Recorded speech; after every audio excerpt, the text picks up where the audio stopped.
Hey there and welcome back to another Dragon Prince video. And today I want to do something a little bit different from my usual Dragon Prince videos. Usually in those videos, I talk about characters and character arcs and what I think they're going to be doing in future seasons with the various different characters of the show. But today I want to talk more about the overarching plot, or more specifically, what the main plot needs going forward in future seasons.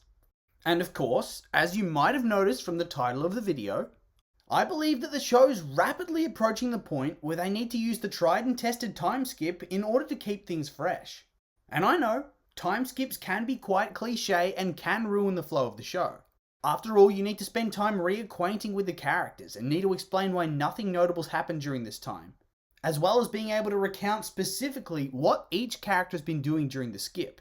So quite often the reward's really not worth the trouble that goes into setting everything up. But I think in this instance, it is, because it opens up a lot of new possibilities for character growth and development, and also removes a lot of inconveniences regarding character age and ability. To me, it just makes sense. I mean, let's start by taking a look at Callum and Ezra. Callum's arc seems to consist of two main things: learning magic to help protect his family, and romancing Rayla. Now, both of these have taken the majority of the show's screen time to accomplish, but whilst he and Rayla are now a thing, he's only just started on his journey to learn how to do non-dark magic without outside assistance. So it's taken him about 3 seasons to achieve anything. And this bodes ill for his power progression, because now you either rush him through learning things really fast and risk it not being earned properly, or feeling cheap, or you take your time with it and make it feel a bit boring as you try to see him master all the different types of magic. So I just feel that for Callum's character, a skip of some kind is for the best.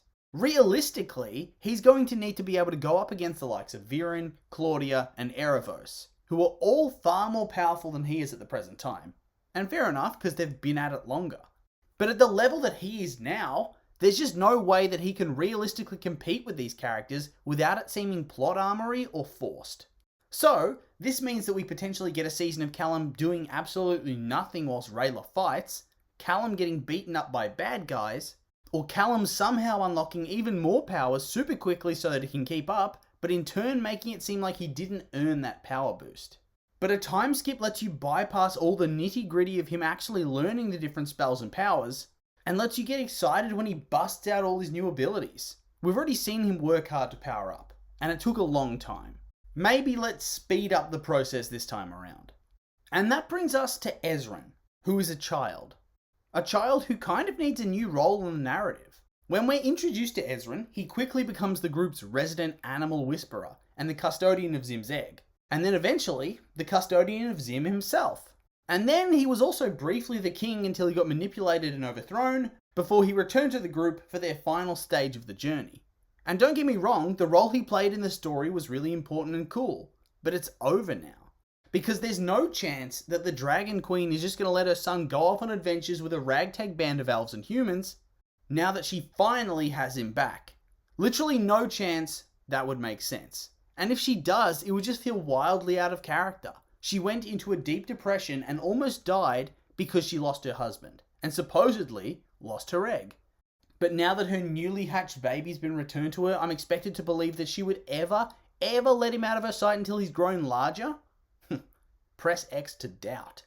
And so this leaves us with a conundrum. What the hell does he do? Where does he go from here? And if he stays the same, he goes nowhere. He doesn't have any upwards trajectory to follow. He's pretty much burnt out on his potential. He's just a kid, and his kingdom is in tatters. So for him to have any real value to the narrative, besides talking to his older brother sometimes, he needs to age up. Let him learn to fight, become like his mum or his dad or his aunt. A strong warrior, but one that has a gentle and caring heart.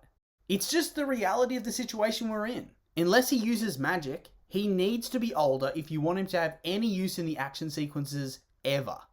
And speaking of desperately needing an age up, Zim. The show is called Dragon Prince. He is the title character, but he's a baby who needs to be looked after by his mum. And he's not exactly some fearsome or powerful dragon at the present time. So he can't really be more involved than he's already been. But at the same time, he needs to be more involved because once again, title character.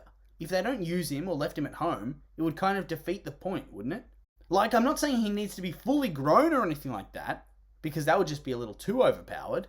But having him be able to talk and fight would be a big plus and make things a lot more exciting in my opinion. And then on top of all the growth that the protagonists kind of need in order for the story to flow efficiently and not feel like a bit of a slog, the villains also need some time to reset. I mean, Viren actually died and was brought back to life, and Erebos is still in his cocoon. And I mean, their whole army got wiped out. They need some time to regroup properly. If they're just able to sort everything out and be fine and find themselves a new army right off the bat, it's the same thing as if Callum unlocked all these powers too quickly. It wouldn't feel earned. It would feel like a railroaded plot where things don't happen organically, but are forced by the writing instead. So now that we've established that a time skip might be for the best, how would you go about doing it? So I feel like there's probably two main ways to handle any sort of time skip. The first being, you pick up right where the last season left off, have an episode or two to wrap things up, and then skip. Or you have a minor skip between each episode or each arc. So basically, it's a big skip versus little bunny hop skips. And they both do have their merits and their downfalls. With a big skip, you're able to tell a more complete story and don't have to worry about a disjointed plot. But you need to explain what's been going on during the skip and probably have to rely on flashbacks quite a lot, which can be cumbersome. But then on the other hand, bunny hopping all over the place means you can't really have a continuous plot that encompasses the season because you keep breaking it up with these minor skips. But then in contrast, you don't need to rely on flashbacks or dialogue to say what happened during the skips because the skips are so short in general.